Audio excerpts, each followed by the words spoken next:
대한민국 어디에서나 살기 좋은 지방시대, 윤석열 정부의 6대 국정 목표 중 하나입니다. 지역주도 균형 발전과 혁신성장 기반 강화가 핵심인데요. 시민사회에서는 벌써부터 지방분권 균형 발전 정책이 퇴보하고 있다는 비판이 나옵니다. 어떻게 된 일인지 국제신문이 취재했습니다.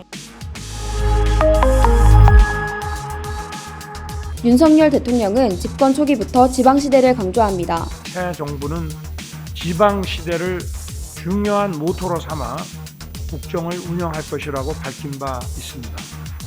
그리고 6대 국정 목표 중 하나로 대한민국 어디서나 살기 좋은 지방시대를 꼽았습니다.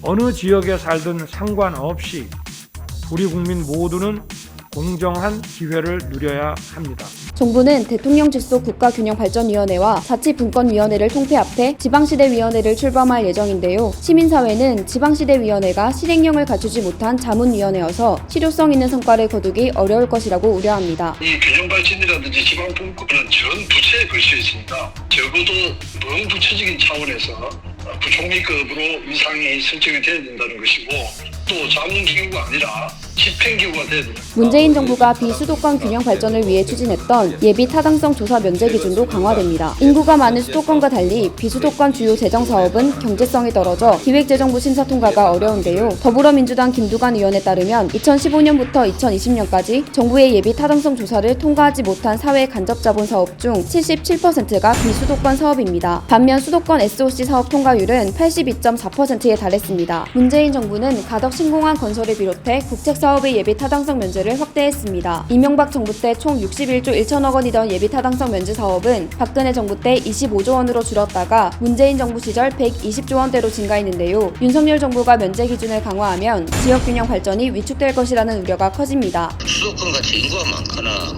수요가 있는 지역 같은 데는 언제든지 경제성을 얻을 수가 있는데 그냥 경제성을 갖고만 이야기하면 지방에 있는 사업도 성사가 안 됩니다.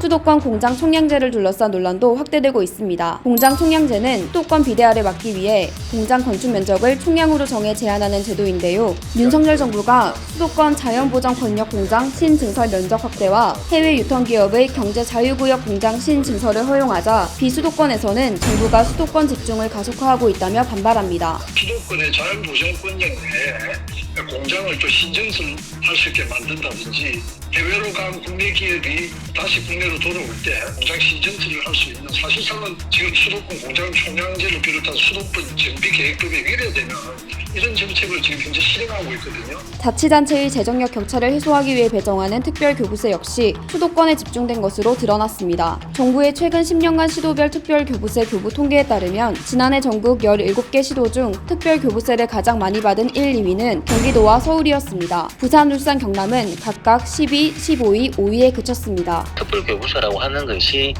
어떤 지방자치단체별 재정력 차이에 따른 부족한 재원들을 지원을 주고자 하는 부분인데 오히려 그 격차를 더욱더 벌리게 되고 윤석열 정부의 디지털 반도체 학과 신설 역시 지방대 죽이기라는 비판이 거셉니다. 정부는 반도체 디지털 인재 100만 명 양성을 위해 수도권 대학의 첨단 분야학과 신증설과 정원 규제를 완화하겠다고 발표했습니다. 수도권의 인원을 늘리게 되어지면 지역 대학이 위기를 맞이할 수밖에 없는 그런 상황인 것을 우리가 문제를 삼는 것이고요.